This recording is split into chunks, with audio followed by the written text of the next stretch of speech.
Good morning student. So next हम लोगों का जो चैप्टर है that is chapter 4 of unit second. इससे पहले हम लोगों का थर्ड चैप्टर चल रहा था जो कंप्लीट हो गया था, उसका लास्ट टॉपिक था रिलेटिव वेलोसिटी। ठीक है, नेक्स्ट चैप्टर हमारा स्टार्ट हुआ है that is motion in a plane. Previous chapter में हम लोगों ने पढ़ा motion in a straight line, now motion in a plane. तो इस चैप्टर को स्टार्टिंग करने से पहले इसमें मैं एक चीज बता रही हूँ कि यहाँ पे हम लोग एक न्यू कॉन्सेप्ट ऐड करते हैं दैट इज अ वेक्टर। इस चैप्टर में बेसिकली हम वेक्टर्स के बारे में ही पढ़ेंगे। ठीक है, अब वेक्टर को इंट्रोड्यूस करने की जरूरत क्यों पड़ी? क्योंकि देखो, अगर हमारे पास कोई बॉडी ट्रेवल कर रही है in a particular direction, straight line में ट्रेवल कर रही है अलोंग एक्स एक्सिस या अलोंग वाई एक्सिस या अलोंग जेड एक्सिस, तब हम लोग इस बॉडी की वेलोसिटी, एक्सलरेशन, डिस्प्लेसमेंट एटसेट्रा उसकी डायरेक्शन बता सकते हैं। ठीक है, उसके साथ साइन कौन सा लगेगा वो बता सकते हैं। अगर अलोंग पॉजिटिव एक्स एक्सिस है तो पॉजिटिव आएगा, अगर अलोंग नेगेटिव एक्स एक्सिस है तो नेगेटिव आएगा। बट इन केस अगर हमारे पास 2 डायमेंशन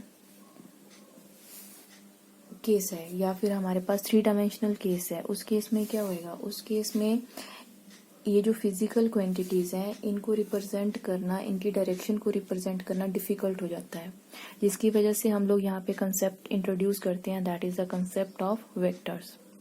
तो फर्स्ट ऑफ ऑल वेक्टर्स में मेन पॉइंट क्या है कि इसमें हम लोग मैग्नीट्यूड तो शो करेंगे फिजिकल क्वांटिटी का, साथ में उनकी डायरेक्शन भी शो करते हैं। ठीक है, सब तो फर्स्ट ऑफ ऑल वही पढ़ लेते हैं हम लोग, what are the scalar quantities and what are the vector quantities. Scalar quantities क्या होती हैं?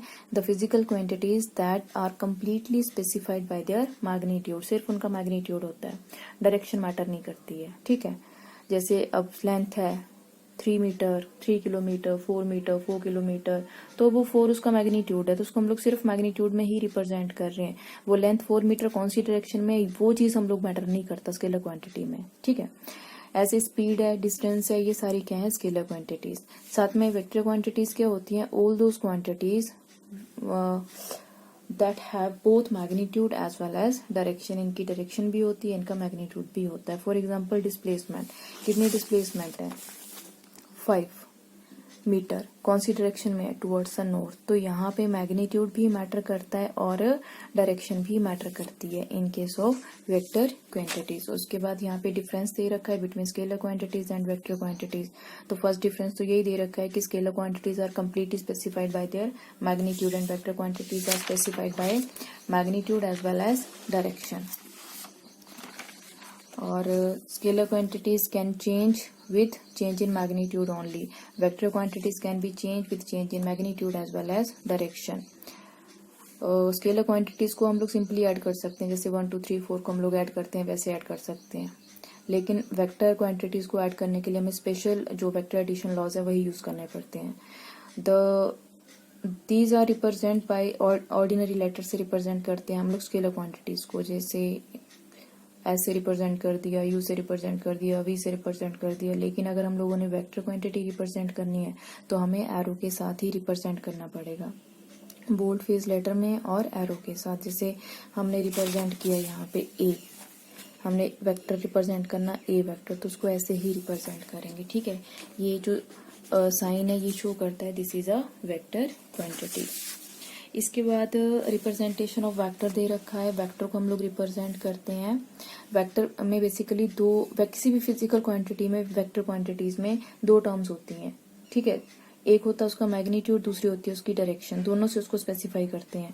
तो जो मैग्नीट्यूड है वो हम लोग वेक्टर की लेंथ से रिप्रेजेंट करते हैं और जो डायरेक्शन है वो हेड से रिप्रेजेंट करते हैं। This is called tail, A point is called tail and B point is called head and this is the representation of a vector. ऐसे एक वेक्टर को रिप्रेजेंट करते हैं। इसके बाद नेक्स्ट है हमारे पास types of vector. Vector 2 type के होते हैं।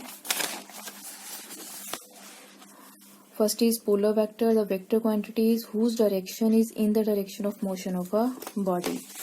Means, suppose करो here we have a body that traveling along this direction. ठीक है, बॉडी मूव कर रही है, ए बॉडी मूव कर रही है, इस डायरेक्शन में मूव कर रही है विद वेलोसिटी v. ठीक है, तो इस वेलोसिटी की डायरेक्शन भी कौन सी होगी? जिस डायरेक्शन में बॉडी का मोशन है, this is the direction of motion of body.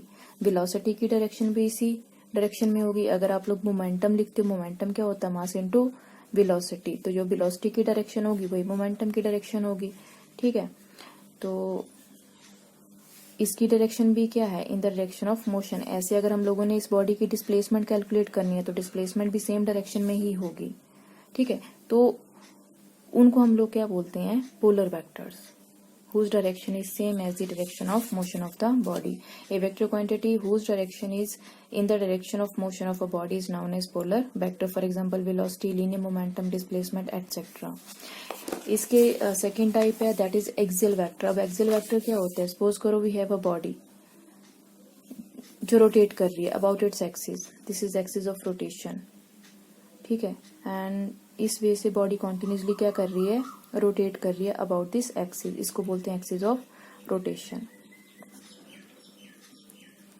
ठीक है, तो अगर जो फिजिकल क्वांटिटी जिनकी डायरेक्शन होती है along the direction of along the axis of rotation, उसको हम लोग क्या बोलते हैं, एक्सियल वेक्टर। ठीक है, फॉर एग्जांपल जो हमारा टॉर्क है वो क्या है, एक्सियल वेक्टर है। एंगुलर वेलोसिटी है जिसको हम लोग ओमेगा से रिप्रेजेंट करते हैं, ये भी क्या है, हमारा एक्सियल वेक्टर है। ऐसे हमारी एंगुलर मोमेंटम है, that is also axial vector, क्योंकि उसकी डायरेक्शन मोशन के अलोंग नहीं होती, उसकी डायरेक्शन होती है along the axis of rotation. इसके बाद नेक्स्ट है हमारा पोजीशन वेक्टर। पोजीशन वेक्टर क्या होता है, नाम से पता चल रहा है, विच represents the position of a body. So if this P is a particle at any instant of time then its position is represented by OP vector। इसको हम लोग क्या बोलेंगे, position vector which is mostly represented by R। next is displacement vector। displacement तो आपको पता है the distance between initial and final position। suppose करो we have a body initially at point P and then it goes from point P to P1। so P to P1 this is the displacement of the body, that is delta R। तो delta R हम लोगों ने कैसे find out करना है, delta R हम लोग find out करते हैं लॉ का यूज करके, वो आगे बताऊंगी, बट फिलहाल पी पी डैश यहाँ पे क्या है, displacement of the body, and delta R is equal to R dash minus R. The vector represent the displacement of the body in given time interval between initial to final position, that is called displacement of the displacement vector. इसके बाद next है हम लोगों का equal vectors. आगे जो definitions हैं ये सारी इंपॉर्टेंट है। ठीक है, first one is equal vector. Equal vectors क्या होते हैं, having same magnitude, equal magnitude and same direction। ठीक है, सो जैसे यहाँ पे A वेक्टर और B वेक्टर यहाँ पे रिप्रेजेंट किया हुआ है, having equal magnitude and यहाँ पे ऐड कर लेना same direction। ठीक है, तो A vector and B vector इनका मैग्नीट्यूड भी सेम है और इनकी डायरेक्शन भी सेम है, so these are equal vectors. और टू इक्वल वेक्टर्स में जो एंगल है वो 0 डिग्री होता है। Next one is negative vector. Negative vector क्या होते हैं, the vector having equal magnitude but opposite direction. जैसे A वेक्टर इस डायरेक्शन में है, B vector is in opposite direction, तो ये दोनों क्या है, नेगेटिव वेक्टर्स। अनइक्वल वेक्टर्स भी बोल देते हैं इनको, नेगेटिव वेक्टर्स भी बोल देते हैं। ठीक है जी, तो और इनके बीच जो एंगल है दैट इज ऑफ 180 डिग्री, याद रखना, 1 मार्क के लिए क्वेश्चन पूछा जा सकता है। उसके बाद कोलिनियर वेक्टर्स। कोलिनियर वेक्टर्स या तो पैरेलल वेक्टर होंगे सेम लाइन में, या पैरेलल इन सेम डायरेक्शन, या इन अपोजिट डायरेक्शन में, या तो लीनियर होंगे या फिर पैरेलल होंगे। You can watch here the two vectors having equal or unequal magnitude act along the same or parallel line। या तो सेम लाइन के along act करेंगे या पैरेलल लाइन के along act करेंगे, या इक्वल डायरेक्शन होंगे या फिर अपोजिट डायरेक्शन में होंगे, तो इनको हम लोग क्या बोलते हैं, कोलिनियर वेक्टर्स। ठीक है, इसके बाद नेक्स्ट वन हमारे पास जो है दैट इज को इनिशियल वेक्टर। को इनिशियल वेक्टर्स क्या होते हैं, जिनका इनिशियल पॉइंट सेम होता है, नाम से पता चल रहा है को इनिशियल। को मतलब सेम, इनिशियल मतलब starting point.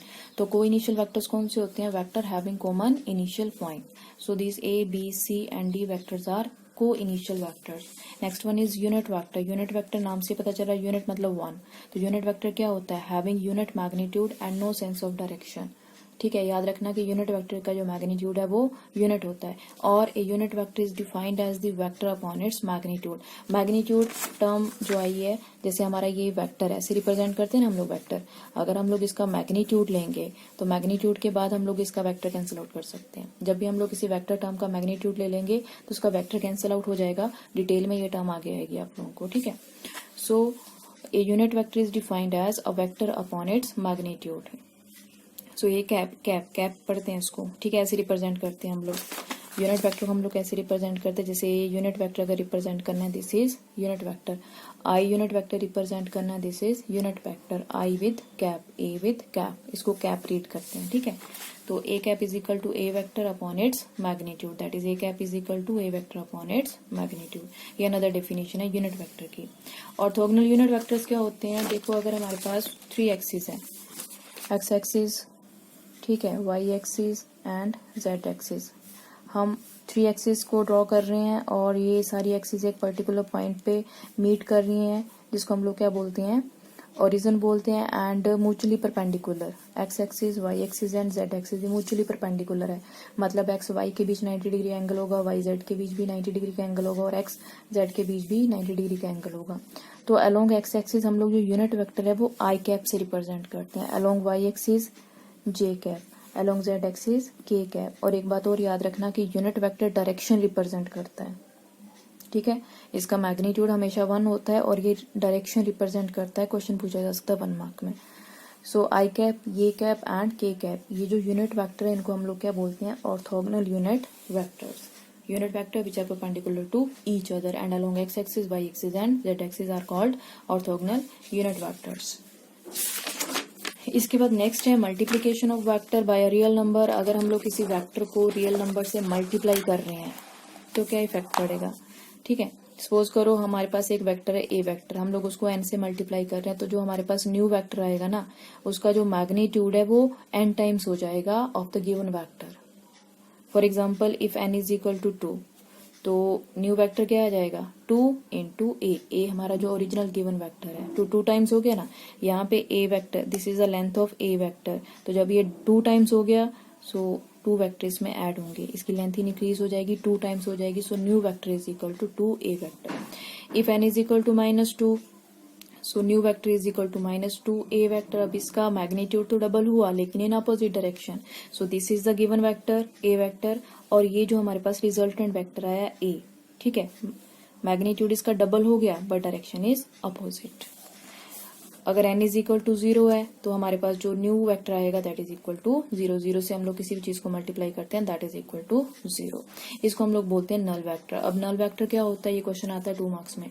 Null vector A vector whose magnitude is 0 and no sense of direction, कोई डायरेक्शन नहीं होती उसके, और मैग्नीट्यूड भी उसका क्या होता है 0। एग्जाम्पल, ओरिजिन को अगर हमने वेक्टर की फॉर्म में रिप्रेजेंट करना है तो हम लोग उसको नल वेक्टर से रिप्रेजेंट करते हैं। बाकी इसकी प्रॉपर्टीज दे रखी हैं, नल वेक्टर की प्रॉपर्टीज 0 मैग्नीट्यूड रहता है, नो सेंस ऑफ डायरेक्शन पहले बता दिया मैंने। अगर हम लोग नल वेक्टर को ऐड कर रहे हैं किसी वेक्टर में, सो रिजल्टेंट चेंज नहीं होगा, ओब्वियसली 0 को ऐड करेंगे तो रिजल्टेंट चेंज नहीं होगा। नेक्स्ट वन, सब्ट्रैक्ट करेंगे तब भी रिजल्ट चेंज नहीं होगा, और अगर मल्टीप्लाई करेंगे तो रिजल्टेंट हमारे पास क्या आ जाएगा 0। इसके बाद हम multiplication of vector by a scalar quantity, अगर हम लोग किसी वेक्टर क्वांटिटी को स्केलर क्वांटिटी से मल्टीप्लाई करते हैं तो जो रिजल्टेंट है वो हमारे पास वेक्टर क्वांटिटी आएगा। फॉर एग्जाम्पल, अगर हमारे पास वेलोसिटी है, velocity is a vector quantity, ठीक है, और इसको हम लोग एक स्केलर क्वांटिटी से मल्टीप्लाई कर रहे हैं that is mass, then mass into velocity is equal to linear momentum, तो जो लीनियर मोमेंटम हमारे पास क्वांटिटी आ रही है that is a vector quantity and having the same direction as the velocity, जिस डायरेक्शन, जो वेलोसिटी की डायरेक्शन होगी वही किसकी डायरेक्शन होगी, मोमेंटम की डायरेक्शन होगी। सो this is all about today's lecture. New chapter है, अच्छे से पढ़ना, इससे नेक्स्ट हम लोग कल स्टार्ट करेंगे।